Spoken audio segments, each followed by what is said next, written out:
Bosnien-Herzegowina hat sich gestern qualifiziert. Wenn Sie gerade von RTL rüberschalten, Bosnien-Herzegowina ist ein Land, ja? Und nicht etwa ein Wonderbra-Model. Ja? Bosnien-Herzegowina hat sich qualifiziert und die haben sich sehr gefreut dort. Und nicht nur die Spieler, sondern auch die Reporter. Schauen sich das an. Salihovic und Ibišević, zwei ausgelassene Jungs aus der Bundesliga, fahren zur WM. Von neutraler Berichterstattung haben sich deshalb unsere bosnischen Kollegen ganz schnell verabschiedet. Aber mal ehrlich, warum sollten die Journalisten ausgerechnet cool bleiben, wenn ein ganzes Land feiert? So sind Katrin Müller-Hohenstein und Oliver Kahn auch abgegangen, als die Deutschen sich qualifiziert haben. Oh. Bosnier hier? Bosnier? Bosnier-Mitch? Keine Bosnier hier?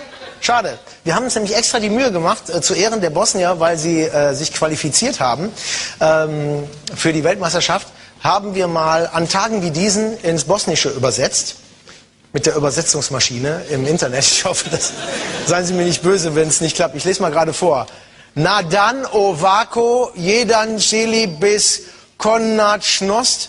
Na dan ovako il dalje imamo zauvijek. Zauvijek. Gib mal C. Ihr müsst mitspielen, Ben. Dann singe ich es auch für unsere bosnischen Freunde. Okay. Achso, Mikro. Moment. Nicht, dass ich nachher keine Stimme mehr habe. So, also. 1, 2. Muss ich kurz mal lesen. Na dan ovako. Wir zeigen es Ihnen auch, dann können Sie mitsingen. Na dan ovako.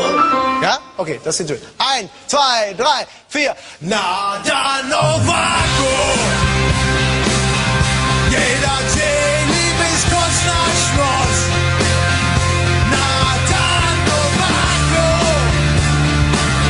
I dalje imamo zauvijek. Na dan ovako.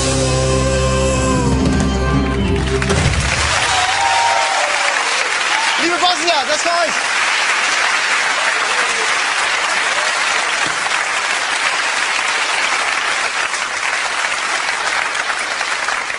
Bosnien-Herzegowina hat sich gestern qualifiziert.